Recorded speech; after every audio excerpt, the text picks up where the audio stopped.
One day I'm gonna be everything I wanna be. I don't let it get the most of me. One day I'm gonna be free. I wanna be everything I'm gonna be. My future right in front of me. One day I'm gonna be free. I wanna be free. Then let me be free. From the depths of darkness, a voice emerges.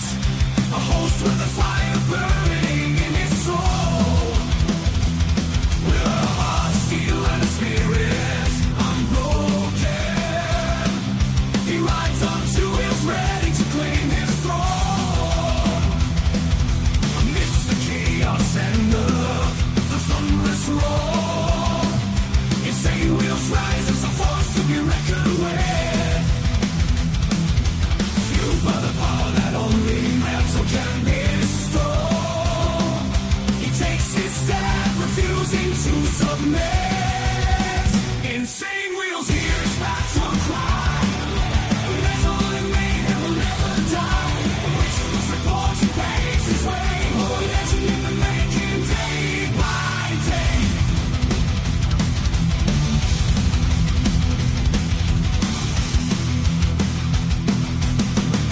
Good morning, Vietnam. Hopefully everyone's enjoying themselves so far. Definitely know the hell we are, man. Happy hump day to everybody in the chat here. Listen, we've got quite a humongous lineup for this morning, and the way that I consolidated this on the title is Russia, Ukraine latest, LAX protest, and more. So there is a lot more to the story than just that. So let me go ahead and just give you guys the quick rundown of what we're looking at here. So Trump, tremendous progress on Ukraine peace talks. That's coming from Trump, tremendous progress, which of course we all know that. We talked about that for the last couple of days, but there was humongous news about Ukraine coming to an agreement on a peace plan, which is humongous. So we have another update as well from Texas. 80 arrests were made in Harris County, Texas warrant roundup. I'm going to guess that this had to do something to do not only with warrants, but obviously I think that it probably came down to people that were, it could be, I don't know, I'm just assuming that it could be something to the effect of like illegal immigrants as well. But and then we have DC Mayor Bowser won't run for re-election in 2026. That's pretty incredible news as well. We got police pepper spray 2 lawmakers during Minnesota ICE raid. Typical Minnesotan fucking lawmakers up there, bro. I mean, they're the worst. They are the worst up there. And then we have White House denies report Trump is considering Patel's firing. So as you guys know who Kash Patel is, yes, it is up for debate right now. Trump is deciding whether he's going to promote someone else to FBI director and drop Kash Patel, and I low-key think that may happen. All right, and then we have a police chase suspect takes off on foot in Los Angeles.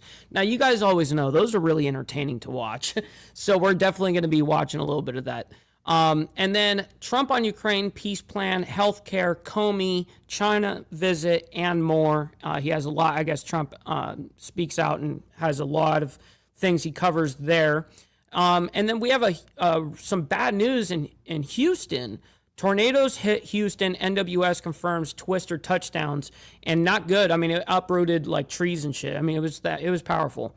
And then as you guys see on not only the title as well as that is the thumbnail, LAX airline catering workers stage protest amid travel rush. And that just happened last night.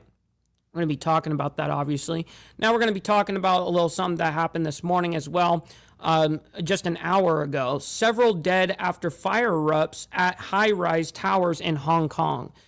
Terrible news there to hear. But anyways, ladies and gentlemen, real quick before we get into it, make sure you guys hit that like button. It helps out the show immensely, and it's free to do so. You know what else is free? Is hitting that subscribe button. If you're if you're new here, it's absolutely free. Please consider though becoming a member, starting only at $2.99 a month. We're making sure we're not breaking the bank out there with anybody. But check it out. This is what allows us to be on these airwaves as well as have these lights on right now. So thank you guys for becoming members and staying members. Full side note, follow my Instagram right here at BallValveTV, where I post everything behind the scenes of not only my life, but as well as the show, Millennial Food Time, breaking news, all that great shit. It's a great way to get a hold of me one-on-one. We also have a Discord server that Naomi will throw into the chat for you guys, as well as go down to the video description below for any of the invite links for the Discord or all the other links that are attached to my social medias and stuff like that. And last but not least, all super chats, super stickers, gifted membership signups are, of course, all going to be presented live onto the show and shouted out. But if you guys would, like to consider, listen, either way, I'm very appreciative, but YouTube does take a brutal 30% cut, and this is a great way to get around it. I have my email up, so if anything comes through, I'll read it out loud like a super chat, and so I very much appreciate you guys. All right, let's go ahead and get pretty much right into this. Good morning and good afternoon, good evening, wherever the hell you guys are from. Always appreciate all you legends showing up. We got Liquored Up with Poncho as well as S&S. We got Papa Penguin up in the building. Shout out to my man. We got Taylor as well as Carney's Ride. Steve, Easy, good morning, you guys. Always appreciate you guys. Let's see. We're scrolling down, trying to say hi to everybody. We got Time to Stand. What's up? Great to see you in the chat. We got Tolga as well. And also, I want to do a big thank you since I'm live here now. Motobomb, right before we started the show, he actually rated our show. So I very much appreciate you and the coffee crew. Always appreciate that. We got Carrie in the building. Shout out to you. We got Zip Tie. Good morning to you. Hopefully you're enjoying your mornings so far. Let's see. We are scrolling down and making sure we're catching up. I'm trying my best. We got Rabbit of Chaos. I'm way fucking behind on the comments. We got Sterling Wheel. Good morning. Good morning. Just trying to scroll through. We got Motobomb in the building. Cashin have never gotten that position, Steve Easy says. Time to Stand says Patel is awesome. See, it's very interesting how people, it's funny because I didn't think he necessarily should have gotten the position, but then he became, I thought he ended up started doing some really good shit, but then I was like, oh, well, maybe he shouldn't have, but we'll see. We'll see what happens here. Mike, did you see Trump pardon the turkeys from the last administration since the Otto Penn's pardon are under investigation? That is hilarious, Steve. No, I didn't see that, but I did see that he did do the whole ritual of, pardoning a turkey or whatever, you know what I mean? Let's see here. We're trying to catch up with everyone else in here. We got Steve Posey, like I said. Great to see you in the chat, my man. All right, let's go ahead and get right into this. By the way, we've got 71 of you guys already in the building. I would very much appreciate it if you guys would hit the like button as well as double tap that screen if you're on the vertical side. Always appreciate, all of your engagement. You don't have to like the craziness around the world, but you guys can like it for what we do here on this channel. So anyways, let's get to it. Thanks for being with us here on Live Now from Fox. I'm your host, Christina Evans. As I said, we want to continue on with our top stories that we're following today, putting this back up there from the Associated Press. But there has been some developing news as a top Ukrainian official said that his country and the United States have reached a common understanding on the core terms of an agreement to end the nearly 4 years long war. This is, of course, between Russia and Ukraine. Those final negotiations. Yeah, Papa Penguin, it's already upped itself to 90. Negotiations are set to take place between Ukrainian President Volodymyr Zelensky and President Trump by the weekend. And so to talk a lot more about what we're seeing here and the effects of this, I want to bring into the conversation with CSIS, the senior fellow there, Maria Snegovia. Maria, thanks so much for being with us here on Live Now. How do you say that? Snegovia? Fox. Thank you for having me. Let's talk about the very basics. It was breaking news this morning as it came out that the Ukrainian side of things had tentatively agreed to this peace deal that had been put out there by the United States. What was your first reaction to hearing the news? And yeah, I mean, it's tentative. So just so you guys know, basically Ukraine has agreed to this Trump's peace plan, but they did have a couple of things that they wanted to work out. There was a couple of points, very minor stuff. It wasn't, according to the administration. It's not some crazy dramatic difference here. I mean, Ukraine actually agreed on the peace deal. Really, is this something that was expected to come at this point? Well, Ukraine is not in a great position. Yo, Papa Penguin coming in hot and dropping 5 gifted memberships. Yo! Oh, man, I very much appreciate you. Thank you, sir. Man, that goes a long way. Not only helps me, but helps 5 others in the Breakfast Club, man. So thank you very much for that, kind sir. Right now, with heavily being reliant on Ukrainian weapons aid, in intelligence support, and not doing so great in the front line, is Russia's offensive, unfortunately, keeps advancing in Ukraine. So from that perspective, Ukraine as a weaker side is being under pressure by the United States, is sort of expected to agree. The SST, ultimate conundrum here is what version of the document is Ukraine agreeing upon, because we've seen the 28-point peace plan allegedly proposed by the U.S. side. Later, we have Bristol, seen severe modifications that were introduced by European side. And the new version that has been negotiated between Ukraine and Europe, the significant changes are actually more beneficial to Ukraine than the earlier version of the plan, so that may be not the worst possible outcome for Ukraine. The problem here is that, especially the key issues, right, Ukraine not joining NATO, which the European version sort of reverts, the huge territorial concessions that the original 28-point plan demanded, and other issues like cap. Well, I mean, and some of those concessions, they are fairly big concessions on the Ukraine side, but it is something that they did agree to. I think there's going to be small little, like, hey, we need this little part of the region here, or whatever the case is. But there is a lot of concessions being made. Or, for example, Ukraine troops, all of that. Or going to be made, I should say. Has been sort of modified and softened in the European version, but the question is now whether it's acceptable to Russia, and the answer is most likely no. And we know that things have not completely come to a close there either as it comes to the finality of this plan. I do want to put up this post we have from Caroline Leavitt, the White House press. Absolutely not, Steve Easy. And I think he may have gotten enough geopolitical pressure, maybe pressure from his own country, his own people. Who knows what the actual deal is with that. But I do know that he is not a humongous, not all the Ukrainians are like behind him, you know what I mean? Like kind of thing. It's kind of like, yeah, as soon as this dickhead is, we're out of war, we're voting him out. Because, I mean, he did stall every bit of election until the wars ended, so. Secretary. It says, over the past week, the United States has made tremendous progress towards a peace deal by bringing both Ukraine and Russia to the table. There are a few delicate but not insurmountable details that must be sorted out and will require further talks between Ukraine, Russia, and the United States. And that came from Caroline Leavitt, by the way. And we got Frank in the building. Shout out to Frank. Hopefully you're enjoying your morning as well. Great to see you in the chat. And yes, we've got actually 150 in here now at this point. So make sure you guys double tap that screen on the vertical side and hit the like button on the horizontal. Appreciate you guys. All right, let's get back to this. Maria, we know initially President Trump wanted to get all of this done by Thursday. That Thanksgiving deadline is what he had put out there. Now he's hoping to push it over the mark a little bit sooner. What do you expect to be some of the hangups there that are going to be the main focuses of those conversations coming this week?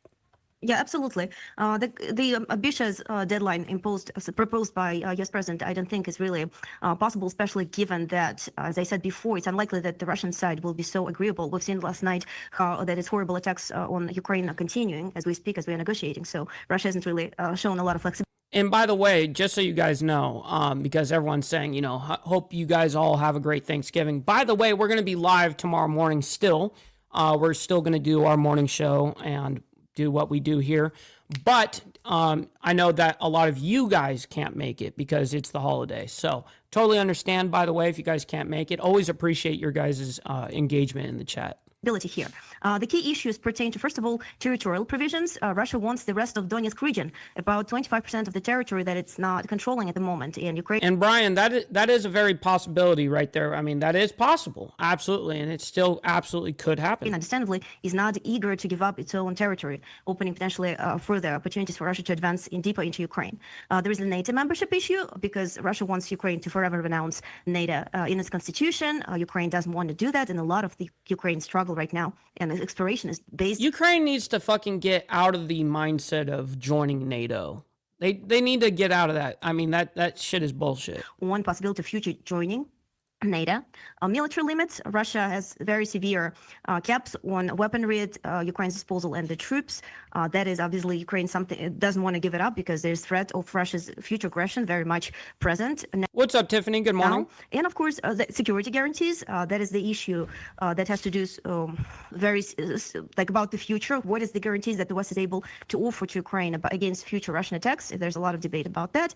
And perhaps Two-Wheel Jesus, good morning. Sanctions, frozen assets. The original U.S. plan actually was quite restrictive for Russia, perhaps not ideal, in that most of the frozen assets will be used for a constitution of Ukraine and some profit for the United States. It's unclear whether Russia will be eager to agree to that. I will also flag there's another issue that has to do with the amnesty. So sweeping amnesty for Russia and Ukraine, especially in light of the human rights violations and crimes that Russian troops have committed on Ukraine's territory, I do not think Ukraine will be eager to accept that. So as you can see, there's a lot of issues that are not ideal for both Ukraine and Russia. And so I would not anticipate prompt conclusion to this new round of peace negotiations. And it's important that you added all of that context, Maria. Thank you. And I also agree with this sentiment, Steve Easy. A very good point, by the way. We also need to get out of NATO. Absolutely. We need to be out of every bit of organizations that take our fucking money and it leaves the American people. Swear to God. We also know that this is happening as well. Right now, U.S. Army Secretary Dan Driscoll, he's currently in Abu Dhabi in the United Arab Emirates discussing the plan with the Russian delegation. Ukraine also sent officials there to the UAE, according to a U.S. official, but it's not immediately clear who is exactly participating in these talks for the two sides. If history tells us anything, Maria, in the past, how have these conversations gone behind the scenes between the two countries when it comes down to nailing down some of these agreements that they want to ultimately have peace? I would like that there are still irreconcilable differences, in my opinion, that exist between the two sides. What Putin describes the origin of the conflict, that Russia is a fundamentally revisionist country that wants to... Man, this is, I mean... She's not too far off here, but yeah. Revise, not just has a different attitude towards Ukraine's sovereignty, but also European security is very much still there, and it's very hard to envision the sort of security guarantees that the West is able to offer to Ukraine to prevent Russia from future aggression against Ukraine. Just a reminder, it's the fifth war Vladimir Putin has. Yeah. Sounds good. You in the chat. Sounds good. Started during his quarter-century rule, and there's no indications that he's willing to stop here. So from that perspective, I would not be only gave those fucking assholes $1 trillion last year. Really optimistic about the future of these negotiations. And when it comes to what happens behind the scenes, for us to get zero benefit, by the way, with these negotiations, as these peace talks are going on and these tentative plans are in place, we do know also what happened this morning. You touched on it briefly, but there was also an attack. There was a side of Russian aggression that happened. So I want to put this up on folks' screen. So in case they missed some of the video footage.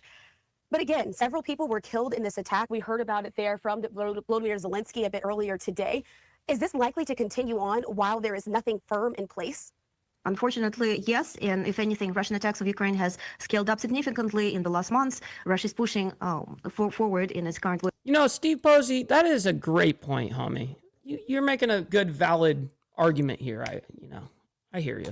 Let's go ahead and fix the issue here. We got a couple of them here rolled up. Shit.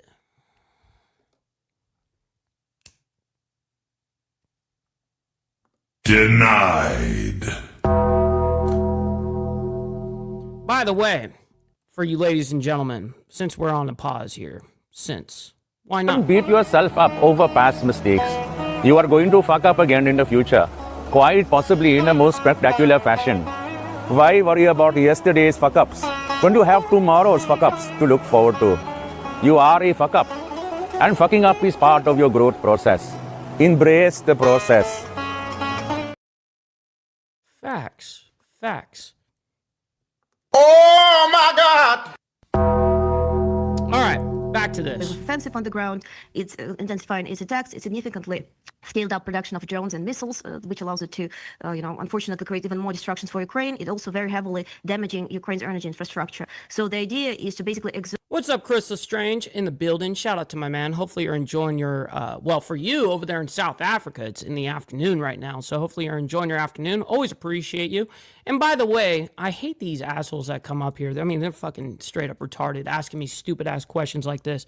No, it's America only, motherfucker. That's all I give a shit about. America only.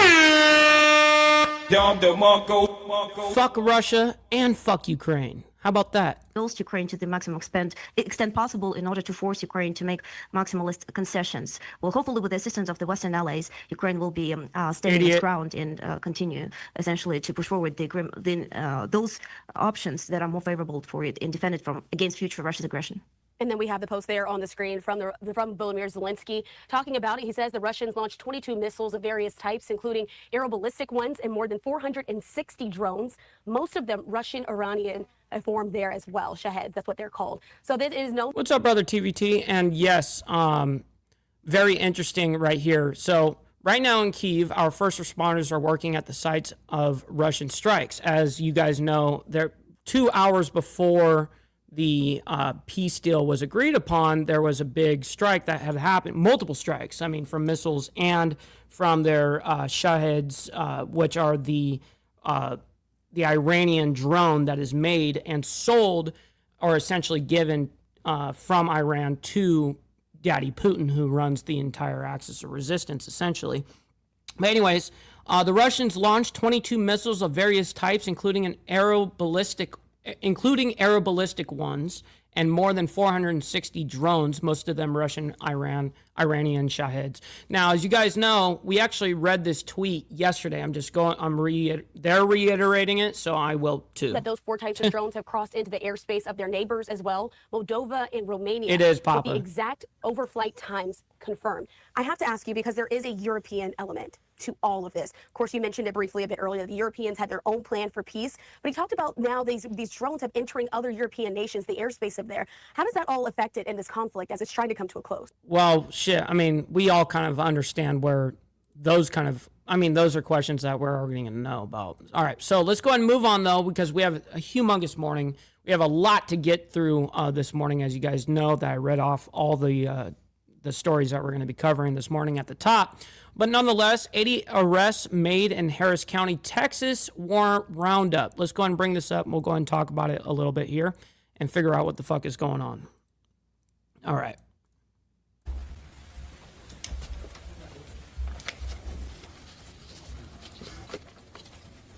Hey, good afternoon. Thank you so much for being here. I'm going to present some remarks, and then I'll follow up briefly with some remarks in Spanish, and then we'll continue with the program. But good afternoon, and thank you for being here. I'm Ed Gonzalez, the Harris County Sheriff. Today, the Harris County Sheriff's Office, in close part. What's up, Miss Lotus? Great to see you in the chat. And what does UR mean? You do realize you didn't give Ukraine money. What are you fucking talking about? We absolutely did give Ukraine money. We gave them billions, hundreds of billions of dollars. What are you talking about? Partnership with the FBI, the DA, Houston Division, and the U.S. Marshal Service and the Texas Department of Public Safety is announcing the results of a major multi-agency warrants roundup targeting violent fugitives across our region. These operations require... And this is the last time I'm addressing you, and if you want me to address you anymore, you can send in money. America only means our money goes to the benefit of U.S. citizens. That's what it means. That's what it means. If it's not in the interest of the United States citizen and U.S. taxpayer, then I have no interest in it. Our planning, intelligence, teamwork, and trust. Over the past several days, our agencies joined forces to track down and arrest people wanted for sexual assault, crimes against children, aggravated robbery, and other violent felonies. In total, during this operation, there were 80 arrests and 103 warrants cleared. 96 of these warrants were for felony charges and 53 were for crimes against children. These outcomes reflect our joint commitment to protecting victims and holding violent offenders accountable. Just as important, we know this work will stop these suspects from inflicting more harm on our neighbors, friends, and families. When warrants are issued for these violent crimes, every day the target remains free is another day for them to hurt someone. We can't let that happen. One of the most significant arrests made through this initiative involves Joshua Aaron Gomez, and his case demonstrates exactly why operations like this are critical to community safety. The Harris County Sheriff's Office Adult Special Crimes Unit, along with multiple agencies across Texas, has been investigating Gomez for an alleged pattern of sexual assaults, indecent... Real quick, you guys don't have to like all the craziness and that's happening around the world, but we've got 233 of you guys in the chat right now. Make sure you guys double tap that screen to hit that like button on the vertical side. Hit the like button on the horizontal. Very much appreciate you guys. Assaults, indecent exposures, and coercive, manipulative conduct dating back to 2019. Gomez, who is 43, has been linked to three sexual assault victims and multiple additional complaints of misdemeanor sexual offenses across several Texas counties. The known allegations span 2019 through 2025, showing a repeated and escalating pattern of predatory behavior. Although his chiropractic license was stripped in 2019 for inappropriate procedures on women, Gomez continued presenting himself as a licensed medical professional targeting women suffering from pregnancy complications, car crashes, or other injuries. Under the guise of treatment, he used that position of trust to assault them. To date, 13 women have come forward, and multiple felony sexual assault charges have been filed, one in Hidalgo County in the Rio Grande Valley, and two here in Harris County, with more Oh shit, real quick, my man, I'm super sorry. We got Brother Lee Lance coming in with the $5 Cash App saying for Wacky Wednesday. Bro, I very much appreciate you making it rain in the Cash App, man. Hell yeah, let's go. Thank you, During sir. this operation, our detectives served a warrant for an assault committed in 2019. The Violent Persons Warrant Task Force located Gomez at his home in Katy and safely took him into custody. Because of the volume of allegations, the pattern of conduct, and the... And Miss Lotus just sent in $10 saying, Happy Thanksgiving. Let's go. Miss Lotus. Thank you very much. I very much appreciate that. And that goes a long way right there. So thank you for also making it rain in the Cash App. Escalation over time, we believe there may be more survivors who have not yet come forward. Some may not recognize that what happened to them was criminal because Gomez exploited his position to prey on them. This case is a stark reminder of why coordinated operations matter. We're not just clearing warrants. We are protecting survivors. We are interrupting cycles of violence, and we are making sure those who harm others cannot continue doing so. Okay, so that's great, but I want to know what they actually went after these people for. What kind of warrant? Just any type of warrant for their arrest? It was just a warrant roundup. So on Tuesday, they said they have made 80 arrests as part of this warrant roundup so far.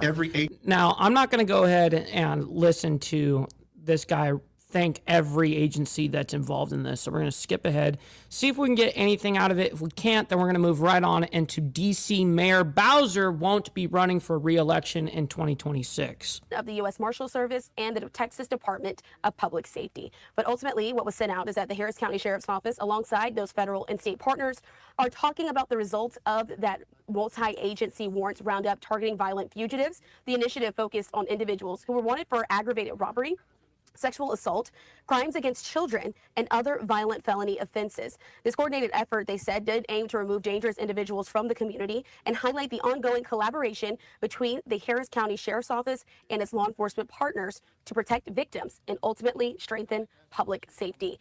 Well, I mean, I think that that's a pretty easy thing to be able to convince people of. We got Joseph up in the building saying happy Thanksgiving to all my Americanos, and then stop the cat. Stop the cat. Shit. Appreciate you coming in the chat and hanging out with us on the Facebook side, man. Made the announcement there at the beginning saying that ultimately 80 arrests were made in this case. Let's continue to listen in. We don't need to hear more than that. I mean, they're not really going to give us any more information than that right there. These guys were bad guys. We had to go get them. Yeah, so anyways, that's what's happening. So let's go ahead and move on. D.C. Mayor Bowser won't run for re-election in 2026. Let's go ahead and bring this up. And Brian, happy Thanksgiving to you and everybody as well in the chat. All right, let's go ahead and bring this up. All right, welcome back here to Alive Now from Fox. I am Andy Mack. Some breaking news right now out of Washington, D.C. as the mayor, Muriel Bowser, will not seek yet another term. I do want to put up this here on Live Now from Fox from our EarthCam partners just past 5 o'clock local time. Let's take you quickly out to our Fox 5 team, breaking it all down, what this means for the city and exactly. We got Mr. J.R. Bowling in the chat. Man, what an honor. We got the future Senator of Alabama right here, man. Very much appreciate you. Hopefully you're enjoying your hump day morning so far. Definitely know that we are. By the way, we got 206 of you guys watching. Make sure you guys hit the like button. Let's go, man. Very much appreciate your engagement and your laborious work on that. Why this decision was made. And keep winning for D.C. Thank you, D.C. Oh boy, here we go. Massive shakeup in D.C.'s political landscape. After years in office, Mayor Muriel Bowser says she will not be seeking a fourth term. The news now throwing next year's mayoral race wide open. Fox 5's Tom Fitzgerald live at the Wilson building. And Fitz, the last time you asked the mayor about a fourth term, she said she still hadn't made up her mind. Marina, that is correct. When the mayor appeared on Fox 5's On the Hill, she was pressed about running for... There's 4 different streams going on, by the way, just so you know. Big homie. Shit. Stupid fuck. a 4th consecutive term, and at the time she said, I'm running until I'm not running. Well, she made it official tonight, Bowser announcing that she will not seek what would have been an historic, unprecedented 4th term as the mayor of the District of Columbia. As it stands now, Bowser will leave office at the end of her current term, which expires in January of 2027. Now, there have been rumors and stories and questions circling around the Wilson building about this for weeks and months. Would she or would she not run for re-election? Well, no, right now it's 189 on YouTube right now in total. In D.C. politics, this has been question number 1. In this video posted on X today by the mayor, she ran down what she saw was her accomplishments as mayor. Of course, the big deal to bring the Washington Commanders back to D.C. and build a new stadium in RFK. But she also pointed to other things like putting D.C. on solid financial ground. Tonight, the mayor explained to the voters of the District of Columbia who returned her to office several times why she's made this move. So it says Muriel Bowser won't run for 4th term as D.C. mayor. And by the way, since Naomi threw this down, let's go ahead and make you guys obey. Maybe you need to donate some freaking money. Donate. Maybe you need to donate some freaking money. Maybe you need to donate some freaking money. Donate. Maybe you need to donate some freaking money. Donate some freaking. You know what I'm saying? Shit. It has been the honor of my life to be your mayor. But today, with a grateful heart, I am announcing that I will not seek a 4th term. When you placed your trust in me 10 years ago, you gave me an extraordinary opportunity to have a positive impact on my hometown. Of course, the mayor's decision not to run does not happen in a vacuum. 2025 has brought increasing political pressure on the mayor. Not only... Oh my God, all of you guys are spamming me, me right now. That's hilarious. All right, just get the money part done. Give me money. Money me. Money now. Me a money needing a lot now.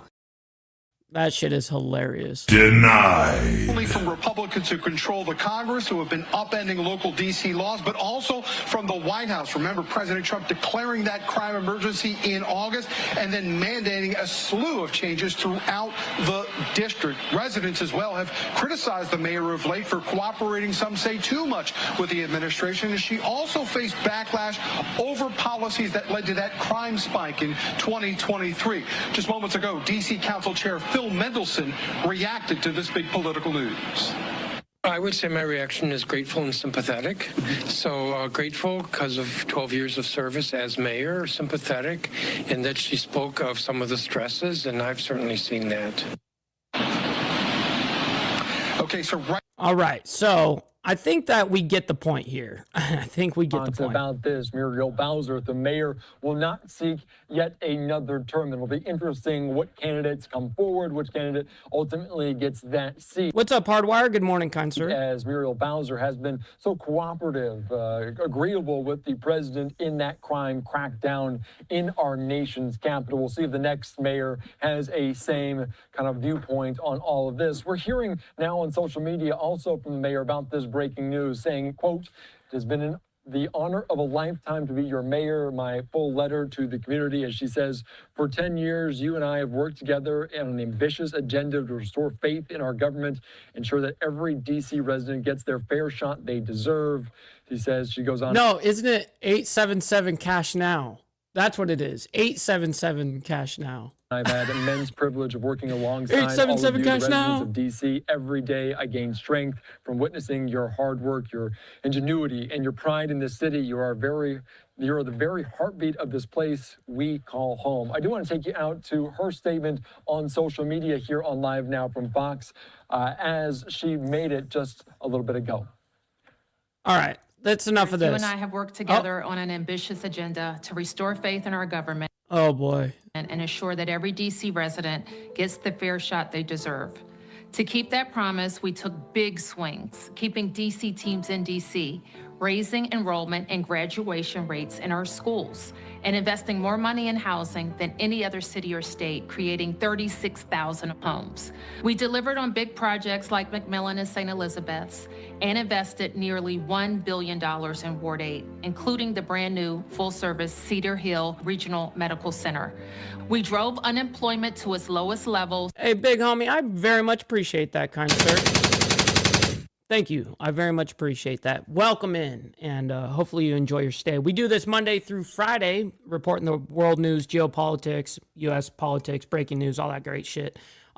We do it, we consolidate everything into 1 hour. You know what I mean? That's what it's great about here. We skip through a lot of the bullshit that's presented through the mainstream media, as you guys know, the lamestream. So anyways, very much appreciate that. Achieved a AAA bond rating and strong reserves. What's up, Brother Lee? Quadrupled CBE spending and completed the largest infrastructure project in our city's history with the Frederick Douglass Memorial Bridge. We also brought our city back from the ravages of a global pandemic and summoned our collective strength to stand tall against bullies who threaten our very autonomy while preserving home rule. That is our North Star. Throughout this remarkable journey, I've been honored to serve with countless dedicated city executives and extraordinary frontline workers, the incredible people who keep DC thriving every single day. For their bold vision, big ideas, personal sacrifices, and relentless pursuit of excellence in service to the city, I am deeply grateful. I've also had the immense privilege of working alongside all of you, the residents. Oh my goodness. A few moments later. Just get it over with, lady. It's almost over. Of DC. Every day I gain strength from witnessing your hard work, your ingenuity, and your pride in this city. You are the heartbeat of this place. Now looking to the future, I know we've laid the groundwork for others to build upon, to reshape and grow DC's economy, establish DC as the 51st state, and protect our investments in affordable housing, transportation, public safety. You know, it almost makes me feel like these politicians that have been doing this, you know, saying that they're not running again and all this stuff, it makes me think that these politicians are even using AI to an extent because they're just extremely monotone and did that the same almost sad sounding. In public schools, and to build a world-class stadium, housing, recreation, and parks at RFK. It has been the honor of my life to be your mayor. But today, with a grateful heart, I am announcing that I will not seek a fourth term.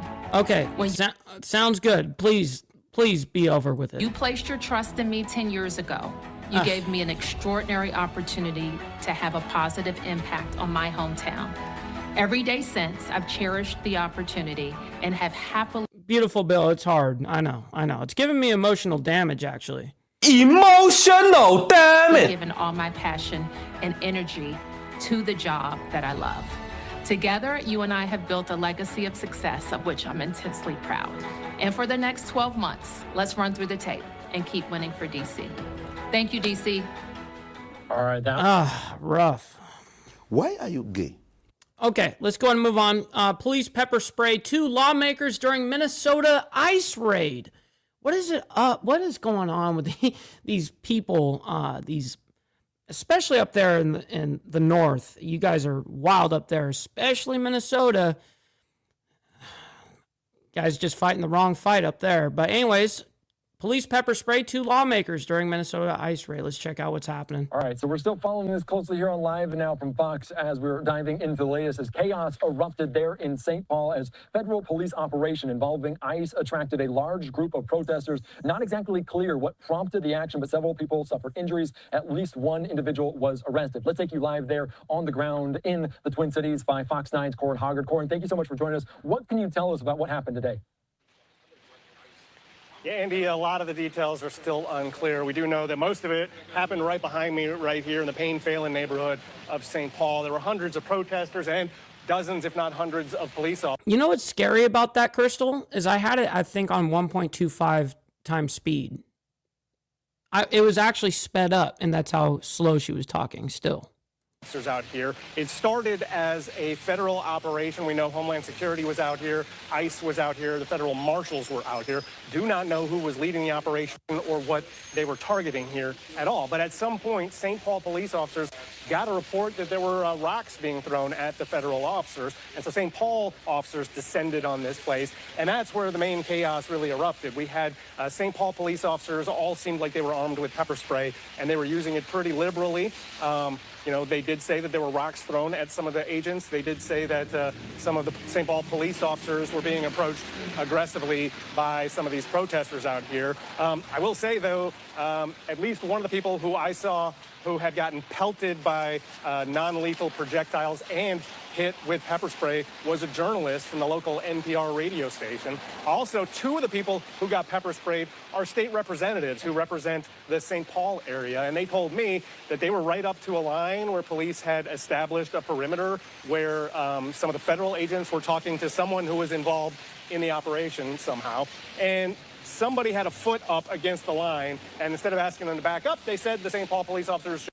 Yeah, I mean, the truth is, James, the North, especially Minnesota is just terrible. I mean, I don't understand why they wanted to ruin their state, let alone, I mean, this country, but their state, like, why would they do that to themselves, you know? And all these people vote these idiot fucks into Congress, and it's like, the people are at fault for this too. That's what they all want. It's fucked. Just pepper sprayed everyone. So not all, but you know what I mean. Saw a couple state representatives in tears shortly after that happened. They were in front of the House where that one arrest was made. We don't know exactly what that arrest was based on. I did talk to some of the family members out there and a lawyer who said he represented the man. From what they were saying, this person was involved in some sort of a hit and run. What's up, KP? Yesterday, and happens to be from Honduras. And that is really the extent of what we know. ICE, of course, doesn't really give any details about their operations. Like what? St. Paul Police, What's up, we're Lone still Wolf? waiting to hear from them, although they said that they'd put out a press release here. Haven't heard that yet. And the family members of the man who was arrested said that they would put on a press conference, but we're still waiting for that to happen, too. So you know how these situations tend to be. We don't get a lot of information. There's a lot of speculation. Of course, well, there's going to be speculation all over the place, as you guys always know. But we got a Gorilla Piss in the building as well. Good morning. Hopefully you're enjoying your hump day morning as well. And, you know, rumors kind of fill the gap, and I'm trying not to give you any of the rumors here, but that is all we have at this moment. Yeah, that is a very good point. Even the governor, Tim Walz, who posted this on social media saying they're working to monitor the situation. They received no heads up from federal authorities on this. Oh, boy. Now here comes Tim Walz and his tweet. We are monitoring the situation in St. Paul and the working to understand what's unfolded. We received no heads up from federal authorities on this operation. While we are always willing to work together on public safety, that is clearly not what this chaotic situation was about. Oh, boy. They received no heads up from federal authorities on this operation. So, Corin, you're not alone. Very few people are aware of what's going on, especially at the state level. I do want to ask you, what led you guys to the scene? Because obviously you have that video of what was going on. You saw the protest. How did people learn that this was all happening? Yeah, there is a good network of folks who find out when these operations are taking place, and I'm curious myself where they're getting a heads up, but some of them started posting on social media, and we headed right over here when we saw that. I don't know how they get tipped off that there's an operation, but that is where we get a lot of our information, knowing where to go for. This is the second one in 2 weeks here in St. Paul, and so it seems like there is some kind of active activity out here. The first one, we still don't know exactly what happened there either, although there were a couple of arrests in that case as well. It looks like there may be some type of criminal investigation. Yes, I did absolutely do it for the first time. I went to Cracker Barrel for the very first time ever. Like, I don't know, what, 2 days ago? 2 days ago? 3? Something like that. Just happens to involve ICE in, you know, search warrant service or something along those lines. All right, Corin, my last question before I let you go, because we've kind of chronicled some of these around the country. You mentioned the second or third time in a couple of weeks. Is this a frequent occasion to kind of be reporting on a potential ICE operation? Is this something that you see frequently in the Twin Cities? I can say they haven't been common, but that is definitely something we have been anticipating, both on the political side and then here on the streets of the Twin Cities, because you know, the politicians here have been anticipating ICE being sent into town. Right now, we haven't gotten word that there's actually some kind of full-scale ICE operation here. It seems to be, you know, little operations involving little pockets of operations that are happening, you know, specific. Let's see. Fox 9 tweets out, a large crowd gathered in St. Paul neighborhood amid a federal law enforcement operation in St. Paul that was protesters believe was an ICE raid. St. Paul Mayor Melvin Carter went to the scene to assess what happened and said he's still trying to sort the events out. Interesting. And this is him right here, actually giving a little speech, something like ICE this. operation. Let's see. We're trying to figure out. You just do a quick recap. We're trying to figure out what happened. The ICE agents showed up in St. Paul the way they have before, and the way they are in other communities and things like that. And you know, we're trying to get our. Hey, be good and safe out there, Papa Penguin. Always appreciate you. And yeah, man, be safe out there. And we got Pablo up in the building, becoming a member. Always appreciate my man right here, man. Let's go. Thank you for making it rain in the chat, man. Welcome. What about the community? Oh, real quick, and we got Department of Numismatics. We got Mr. Boulay, Alabama's finest, coming in with the 10 gold spot, by the way, saying everyone be safe and have a great Thanksgiving. Don't eat too much, my man. Thank you for that. Making it rain, motherfucker. Absolutely. You hear that? You hear the coins, man? Yeah, yes, sir. All right, back to this. Your reaction, if you got any handle on that? Community members are frustrated. And, you know, this is what we see ICE agents doing all over the country, is showing up, creating havoc, creating chaos, and leaving us with, you know, leaving local communities trying to figure out how to kind of navigate the trauma that they create. And that's part of the troubling practice that they're creating. I will say that we just saw chemical munitions and things like that were used. And, one of the things. I like how he said that. Chemical, what did he say? Chemical something. Chemical munitions and things like that. Munitions? I don't know, but pepper spray, you mean, motherfucker. That were used. And one of the things that I share with the crowd is I have questions, same as everybody else does, about what precipitated that and why. This is the motherfucking America. I'm not going to try to, explain every single thing, or I'm not going to try to justify every single thing. That's why we have investigative processes. That's why we have body cam footage. That's why we have the use of force policies that we put in place. Frankly, I believe that our police department is good at holding ourselves accountable for actions, making sure that our actions kind of fall within kind of our use of force policies. I'm not suggesting that they don't, but I'm suggesting that what's important to me, what I've said from the beginning, is transparency, and so that we can fully understand what happens and why. You may have already covered this, but two state reps, Athena Hollins and Lisa Kozlowski, told me that St. Paul police are the ones who pepper sprayed them. So does that raise your level of concern here? I guess my level of concern started at a 10, so I don't know that my level of concern could be raised. It certainly gives us some action items to follow up on to understand what exactly precipitated that and to understand exactly why and how that happened. And like I said, I don't have the ability to speak on that one way or the other. I imagine our police department will be sharing something about kind of what precipitated that. But that's one of the questions that we'll have. You guys weren't coordinating with the federal agents to begin with, were you? Or were St. Paul police coordinating? No, the federal, they don't coordinate with us. They don't give us information in advance. They sort of, what they do nationwide right now is sort of just pop up on the scene and create chaos, that local community, and then leave, and local communities are stuck kind of trying to figure out how to sort out chaos. And so that's some cope. It's not chaos. It's fucking law, dude. You come in, you go into a house that ain't yours. Yeah, the cops are gonna come in and fucking escort you the fuck out. That is what is happening as a country. What we're dealing with immigration right now. Challenging for us, and it's unfortunate. I believe our officers, and again, there's a lot to sort through. I believe our officers got reports that somebody had been throwing rocks, that somebody had been throwing rocks and things like that. And just as I said from the beginning, our job is not to enforce immigration policy, and we don't enforce immigration policy anywhere in the city. If there's a report of somebody throwing rocks at somebody, it is our job to respond. It is our job to be there. It is our job to help to try to maintain a safe city. And so that's what ended up bringing our officers into this space. According to a lawyer who helped negotiate the surrender over here, this is all over a Honduras native who had a hit and run in St. Paul yesterday. Normally that would be a police agency, not federal agents investigating, I would think. Doesn't that seem abnormal to you? All of this seems abnormal. I mean, I don't have any specifics about kind of the details of this. Again. A bullshit. A bullshit. A bullshit. A bullshit.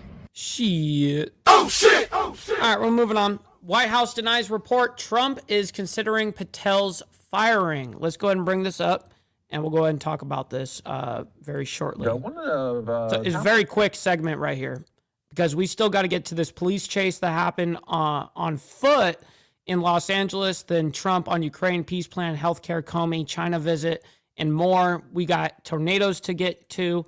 LAX airline catering workers stage protest amid travel rush, as well as several dead after fire erupts at high-rise towers in Hong Kong. Wow, we got a humongous lineup. Headlines that we are bringing you this evening, talking about the FBI director. Is he going to be out or is he staying? If you ask the White House, they says he is definitely staying, but there was a new reporting that President Trump's relationship with Kash Patel may be loosening up just a little bit. I want to bring you these updates all right here on Live Now from Fox. The White House, though, today forcibly pushing back against an MS Now report that President Donald Trump was mulling the ouster of FBI Director Kash Patel. Today, MS Now published a report citing 3 unnamed sources claiming President Trump was considering removing Kash Patel as FBI director in the coming months as he and his... Which I did see that all over social media yesterday. I mean, it was a big deal. It was being reported everywhere. Trump aides have grown increasingly frustrated by the unflattering headlines Patel has recently generated. In that report, it mentions Patel has come under scrutiny for his stewardship of Bureau resources, including his girlfriend's security. Correct. Detail and use of a government jet and his... Yeah, it wasn't just exactly. It was the use of a jet for her travels, her security detail, all of it. For his squabbles with other Trump loyalists, MS Now wrote in their report. Trump and White House aides have confided to allies that the president is eyeing removing Patel and is considering top FBI official Andrew Bailey as the Bureau's new director, according to the 3 people. Patel is described as being on thin ice, and his ouster appears closer than ever, with Bailey as the logical replacement. 2 of the sources with knowledge of the situation said in this report. The report included a statement from a White House spokesperson who said Patel was a critical member of the president's team, and he is working tirelessly to restore integrity to the FBI. And then this afternoon, Caroline Leavitt, the White House press secretary, putting this out on X, saying this story is completely made up. In fact, when this fake news published, I was in the Oval Office where President Trump was meeting with his law enforcement team, including FBI Director Kash Patel. Oh, that's hilarious. I read the headline to the president and he laughed. He said, "What? That's totally false. Come on, Kash, let's take a picture to show them you're doing a great job. Do not believe the fake news." What's up, Mount Woman? So that is the White House responding to that claim from MS Now. And again, MS Now saying that they talked to 3 people within the White House that told them of these reports that President Trump might have been getting close to firing Kash Patel. So, so you didn't hear me shout you out, Pablo? Well, here, I'll do it again, motherfucker. Shit. Well, thank you for becoming a member, my man. Always appreciate you. And yeah, that sucks that it booted you off. That's weird. We'll keep an eye, of course, on this story for you right here on the Live Now from Fox as more details come. But the White House... All right, so the White House is denying any of this, by the way. Trump is like, no, that's obviously not happening. Interesting, because I saw that being reported everywhere. All right, so anyways, police chase suspect takes off on foot in L.A. Let's go ahead and bring this up. You know this is going to be entertaining. We also want to go out to some breaking news that we are seeing in the Los Angeles area. The police chase where the suspect just got out of the vehicle, bailed from this stolen van, and now police right now are trying to locate the suspect here. So they ditched out on the vehicle and now try to make it a foot pursuit here. So we are going to be continuing to follow this for you. As long as we have these Skyfox images, we'll stay on it until they have a suspect in custody. You see the police now trying to locate where this person went. They're on foot to right after bailing from this stolen van here. So the Skyfox is up. here, but now okay, I'm scrolling through. Doesn't seem like they got too far. Great vantage point here. There's a lot of cops out here, man. I see a whole bunch of them out here already. Skybox is giving us right now, and we are scrolling ahead. We want to again showcase that to you, but this happening right now, this active look here of the suspect van in park. We'll show that to you again, that moment, but you saw they're still looking this area right now. We're all about live, online. Oh, you're getting it live. No doubt they're somewhere in this area. They feel Fox. I do. Well, yeah, when they start focusing. In Southern California, they've been known to go for long stretches. So this guy was in this what is that? Is that a hearse? Of times. No, okay. It looked like it on the bend there for a sec, but it's like this weird white van, whatever. At times, but that suspect getting off the freeway there and then taking this exit and then finding that Southern California traffic, especially as we are just got off on foot. There he goes. Away from Thanksgiving, and then the suspect bails out of the vehicle, and we're going to just follow it for as long as this tape goes right now. And you can see that suspect take the sidewalks and just make a run for it. But Sky Fox was over at the whole Why is he still on the sidewalk? Let's see the moment where we start to lose the suspect. That'll be interesting to showcase to everyone. And then, of course, on the right, you are looking at a live image trying to locate that suspect as well. But that suspect, is he going to hook this corner? What is he going to do here? Blocks. You can see across Taylor area out high up. Scrolling past. Oh, that's where he goes to an underpass. Who, no doubt they or hear overpass above, goes under it as this person continues on right now. But you could see goes under the underpass. It looks like, and that looks to be maybe the moment where Sky Fox, as well as police, lose the suspect. So did they ever find this fucking guy? Let me scroll ahead. He said enough's enough. Oh, he did find him. No way. They found this motherfucker. No way. I can't believe they found him. I thought homie was gone. They got him. Holy fuck.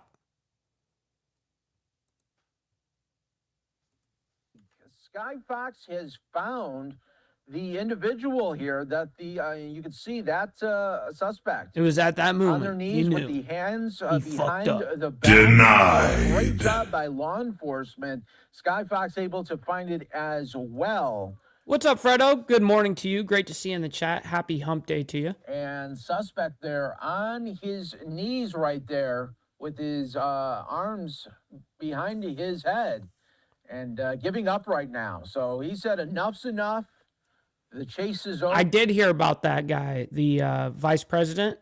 The foot chase is over, and now the search is over as well. So great job by law enforcement again to find this individual that ditched out for the last moments of freedom for this individual this evening. But great shot there of Sky Fox showcasing. Now here comes doing the commands for the suspect.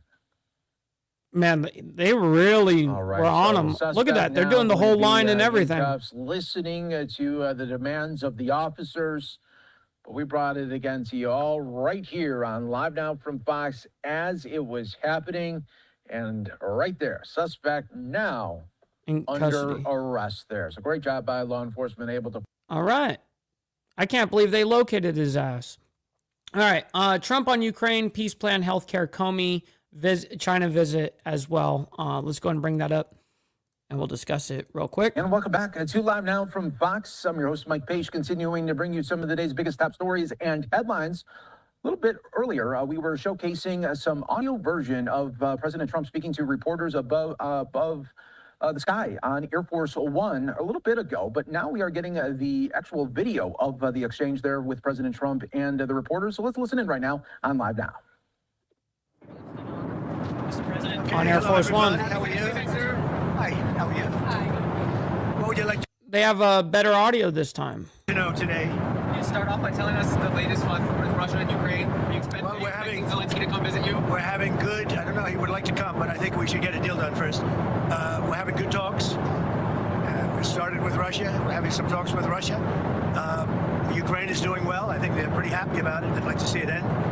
And we won't know for a little while, but we're making progress. We settled 8 wars, and I thought this would be one of the easier ones because of my relationship with President Putin. But this is probably one of the more difficult ones. There's a lot of hatred. You said there were a few points of disagreement that were still left to be. Yeah, a few. Can you tell us what those are? Well, it's just standard things, but people are starting to realize it's a good deal for both. Well, tell her I say hello as well. Parties, if they got to stop the war, they're losing a lot of people, a lot of soldiers, mostly soldiers. In that 28-point plan that was originally leaked, there were some portions of that that said that Ukraine. Well, that was an original proposal, and then from there we went back and forth. So when it comes to ceding land to Russia, is that still on the table or is that changed? Well, they're talking about going land both ways and trying to clean up a border. You know, you can't go through the middle of a house, you can't go through the middle of a highway. So they're trying to work something. It's a complicated process. Doesn't go that quickly. Do you think Russia has security guarantees and Ukraine? Well, we're working that out with Europe. Europe will be largely involved in that. We're working that out with Europe. Europe really wants to see it end if possible. There were a lot of Republicans who felt that the first 28-point plan was too favorable to Russia. Have you changed? Well, that was just a map. All that was is a map. That was not a plan. It was a concept. And this is inside of the 28-point plan that she brought up. And from there, they've taken each one of the 28 points, and then you got down to 22 points. A lot of them were solved, and actually very favorably solved. So we'll see what happens. Do you think that Ukraine was being asked to give too much land back to Russia? I know at one point you said they shouldn't have to give any back. It's really up. Look, the way it's going, if you look, it's just moving in one direction. So eventually, that's land that over the next couple of months might be gotten by Russia anyway.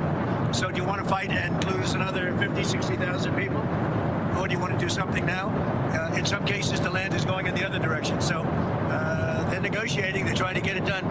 You want to have a border? You can't have a border that goes through a highway or a border that goes through the middle of a town. So it doesn't work. So it's a long, complicated process. And very, very sad because so many people have been killed. What's the next step? They're going to keep talking. They're talking to Russia now. Steve Witkoff is going over, maybe with Jared. I'm not sure about Jared going, but he's involved in the process. Smart guy, and they're going to be meeting with President Putin, I believe, next week in Moscow. Next week in Moscow? I think so. What kinds of concessions are there? What's up, Stacks, my man? Hopefully you're enjoying your hump day morning so far. I definitely know that we are. Make sure you guys hit that like button, by the way. Always appreciate your guys' engagement as well. It helps out the show immensely. You guys don't have to like the craziness around the world, but you guys can like it for me and what we do here. It's going to have to be. Well, they're making concessions. They're big concessions as they stop fighting and they don't take any more land. Again, it's a war that would have never happened if I was president. This was not anything that was going to happen. This happened because of stupidity. It's too bad. Mr. President. Stupidity, shit. Stupid. All right. Let's go ahead, and because we've got a lot to get through here, I'm not sure that we're going to get anything more out of this that we don't already know what's happening on all of these topics. And with him not having the best of audio, Air Force One always sucks having those interviews on Air Force One. They blow. I wish they would actually get some decent equipment. Nonetheless, tornadoes hit Houston. NWS confirms Twister touchdowns, and there was some damage. There was some big damage that was happening, it looked like. So, welcome back to Live Now from Fox. I'm Shauna Kalafi. Let's take a live look at the Houston area tonight. That's where our next story takes us. The National Weather Service confirming that 2 What's up, Brother Slim? Good morning to you. Great to see you. Tornadoes touched down near the Houston area yesterday. And this is a tweet from the AP. It says more than 100 homes have been damaged after a tornado touchdown in a residential area outside of Houston. Authorities. Damn, more than 100 homes have been damaged after a tornado touchdown in a residential area outside Houston. Authorities in Texas said Monday no injuries were reported. I mean, it tore them the fuck up. Texas said Monday. There was like trees uprooted and shit. I mean, it was fucking bad. No injuries were reported. And we have Fox 26 Houston's Randy Wallace live right now, where some Harris County neighborhoods hit hard are now seeing extra patrols tonight from local authorities. So, Randy, what are you seeing there near Klein, Texas? Yes, Shauna, now we are in Klein. People that are familiar, if you're familiar with the greater Houston area, Klein, Spring are big suburbs, big neighborhoods that are just northwest of Houston. And it was neighborhoods like this one that hardest hit yesterday. As you can see, look at all this right here. And this is kind of the way it is in a lot of neighborhoods in this direct area. Also, there are still some people that have no power. Now, no electricity and damaged homes can put residents in a dangerous situation. Needless to say, that's why Precinct 4 deputies are making their presence known in tornado-damaged neighborhoods like this one. They want thieves to know that they are out and watching that's a small to make tree, sure though. that folks already reeling from the tornado do not become crime victims. Precinct 4 Captain Jose Garza says there's already been a lot of improvement.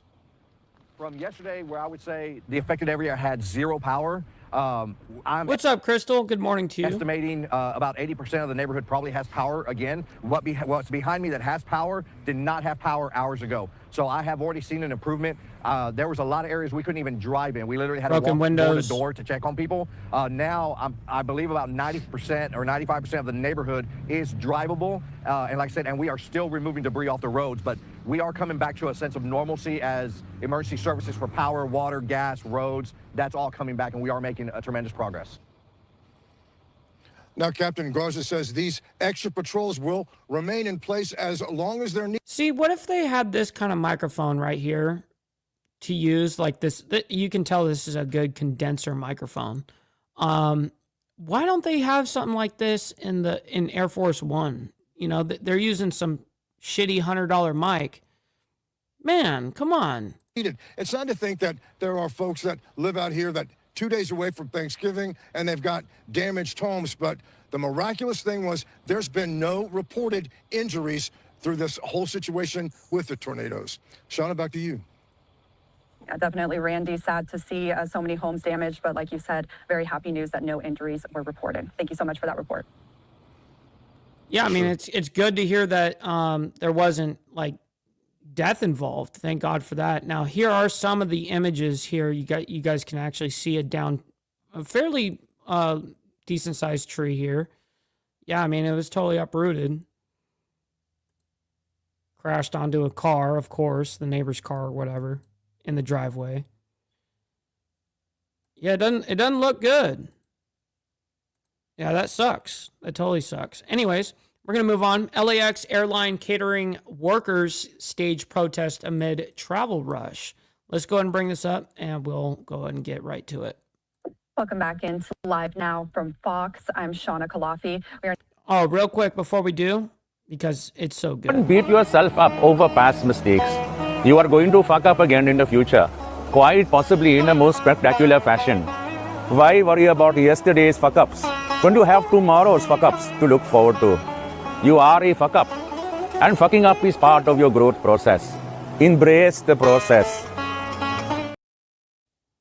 Embrace the process. Oh my God! Now just days away from Thanksgiving, and as expected, our roads and our airports are getting busier. But one airport in particular tonight is getting hit extra hard. This is a live look outside of LAX, Los Angeles area. Damn. So you see traffic. What it always looks like right here, this shit sucks. Dude, it's just the worst. LAX is miserable. And if you miss your gate and you have to circle back around, dude, there's nothing more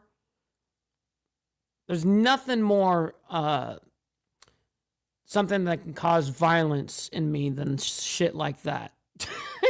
I fucking hate that shit. Thank God I got away from this shit. Heading into the airport. We also know that tonight outside of LAX, we saw protests from airline catering workers. They held a protest tonight outside of the Century Boulevard near where the airport's pickup and drop-off areas are. We have this tweet from Fox 11 reporter Matt Seedorf. He said, LAPD has arrived with riot gear. Protesters still have the intersection Ready closed. to go. That was about 2 hours ago.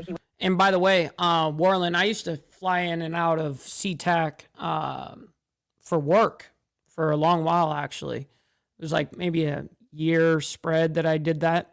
But yeah, SeaTac sucks. Was live there on scene reporting for Fox 11. We want to take a look at their coverage of this protest and that traffic backing up outside of LAX. Let's listen.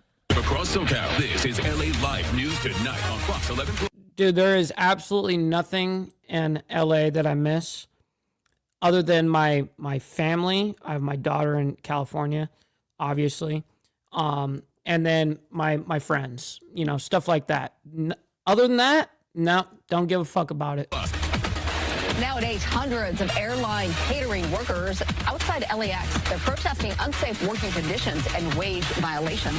Good evening, everybody. You're watching LA Live News Tonight. I'm Marla Tejas. Thanks for joining us. I'm Laura Diaz. Now, that protest happening right now as holiday travelers try to make their way to their destinations. Fox 11's Matthew Seedorf. He's live at the airport with details. And Matthew, they're making a statement, but is it also impacting people as they try to get to the airport?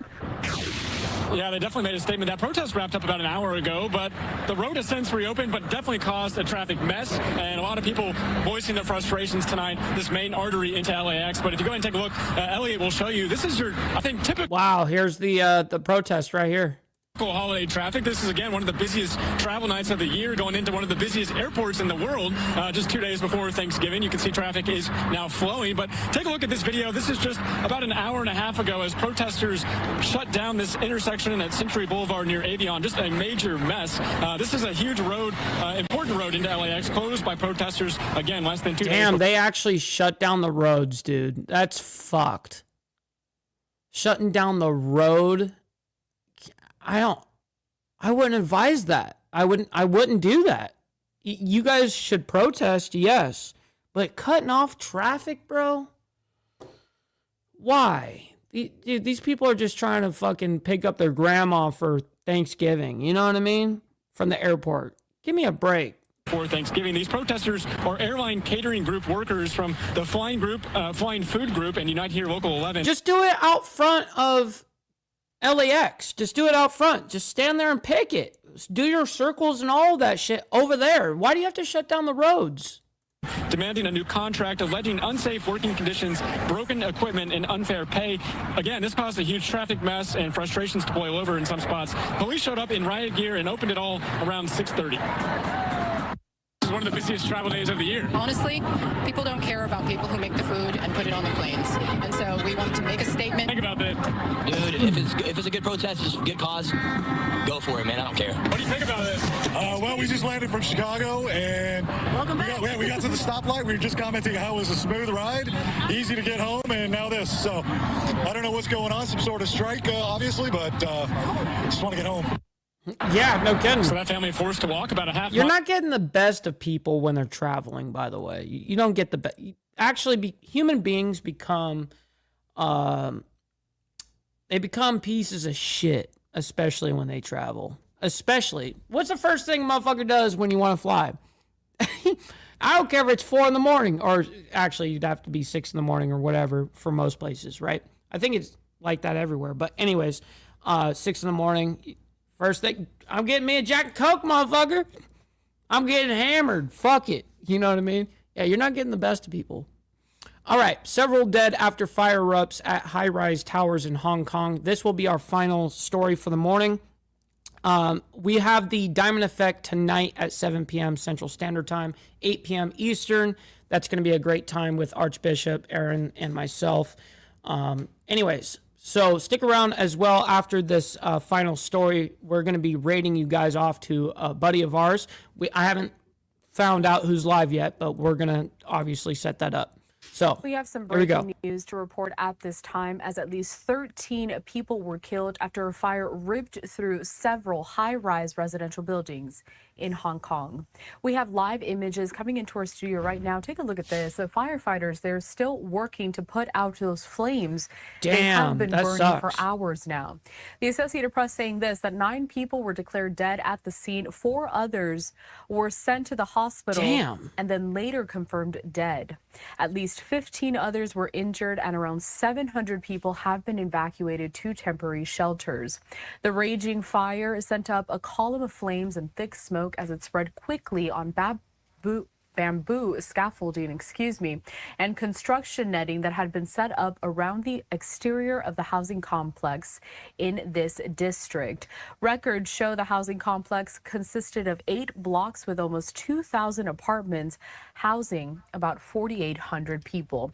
These are the live images right now, but we do have some video from earlier today where you can see the devastation as it all unfolded. Take a look at that. Shit. All of the That's fire and those crazy. flames just completely gutting through several of That's those miserable. apartment complexes. Now, videos from the scene Terrible. showing multiple buildings close to each other set ablaze with bright flames and smoke shooting out of many of the apartment's windows as the night fell.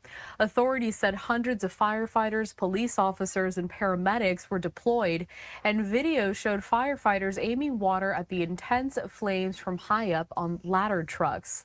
The blaze started mid-afternoon, and after nightfall, authorities upgraded it to a level 5 alarm, the highest level of severity, according to the fire services department. The fire was still raging late into the night, and authorities said conditions remained very challenging for firefighters. That's terrible. Now, it is not immediately known what caused the fire. Officials said the fire started at the external scaffolding of one of the buildings and later spread to inside of the building and also to nearby blocks, likely aided by winded conditions. The department said it received numerous calls requesting assistance. Just for context, this just came out 2 hours ago. And some residents remain trapped as of Wednesday night local time, so still at this hour. But take a look at that. That footage coming in from Tommy Hui via Storyful. And you can really see just how devastating that was earlier on today. But that fire, as we have been mentioning, still continuing to burn at this time. We're taking you back out to the live images. Several of those apartment complexes from inside of the building you can see are still bright orange with those flames. Yeah, I mean, look how many rooms are lit up. I mean, that's a lot of rooms that you can see through the windows. Lit up, glowing. That's terrible. Continuing on in there. Firefighters just smoldering. Deployed about 128 fire trucks and 57 ambulances to the scene. The dead included one firefighter, and another was being treated for heat exhaustion, according to the Fire Services Department director. District officials there in Tai Po have opened temporary shelters for people left homeless by the fire. Tai Po is a suburban area in the New Territories in the northern part of... Damn, it caught 2 other adjacent buildings on fire as well? No way. Oh my God. Is that what we're seeing here? Is this building right here this is not all one building, I'm guessing now. These are 3 different high rises, right? Of Hong Kong. Damn. And it is near the border with the mainland Chinese city of Shenzhen. Bamboo scaffolding is a common sight in Hong Kong at building construction and renovation projects, though the government said earlier this year that it would start phasing out some of that scaffolding for public projects because of safety concerns. So we just wanted to showcase this breaking news and a developing story that we are following very closely, as still the live image. You almost don't. It's out of control, and those kind of fires are extremely scary right there, man. Do you know how many personal belongings and I mean, not only people unfortunately dying on that level, but as well as how many belongings, everything that people own is in their fucking houses, you know what I mean? Or their apartment or whatever the case is. That's their shit, man. Everything they've earned and worked for and maintained, just terrible, just crushing. Is coming out of Hong Kong show that the fire is still burning bright as it engulfed several high-rise residential buildings. At last check, at least 13 people were killed. Several hundred others have been evacuated. So 13 so far have been killed, and hundreds obviously have been evacuated. I would assume, obviously, not only probably all 3 high-rises, but if there's any other high-rise around, I bet you they even evacuated them too. Temporary shelters. At least 15 people have been injured. Wow, just terrible. All right, ladies and gentlemen, that concludes our morning. I can't thank each and every single one of you guys enough for allowing us to be able to do this Monday through Friday. And then, of course, Saturday morning for you guys that are members. That's my way of being able to give back to you guys in the membership program, man. So I'm very appreciative. Thank you guys for hitting that like button on the way in, the way out. Doesn't matter. You know, you guys did it. Stick around. We're going to be rating our buddy Rob Knorr. He's live right now. He's a great political commentator. And I had the pleasure of being able to actually meet him at DebateCon. It was a great time. So, anyways, remember, always embrace your fuck-ups. And until, you know, tonight, actually, we'll be back tonight at 7 p.m. Central Standard Time. And then we'll be back for more of the news shit, what we do, presenting news, tomorrow morning. So, anyways, much love, honor, respect, everyone. God bless everyone. We'll talk to you guys. Don't beat yourself up over past mistakes. You are going to fuck up again in the future, quite possibly in a most spectacular fashion. Why worry about yesterday's fuck-ups when you have tomorrow's fuck-ups to look forward to? You are a fuck-up, and fucking up is part of your growth process. Embrace the process. From the depths of darkness, a voice emerges, a host with a fire burning in his soul. With a heart, steel, and a spirit unbroken, he rides on to his ready to claim his throne. Amidst the chaos and the thunderous roar, insane wheels rise as a force to be reckoned with. Fueled by the power that only metal can bestow, he takes his stand, refusing to submit.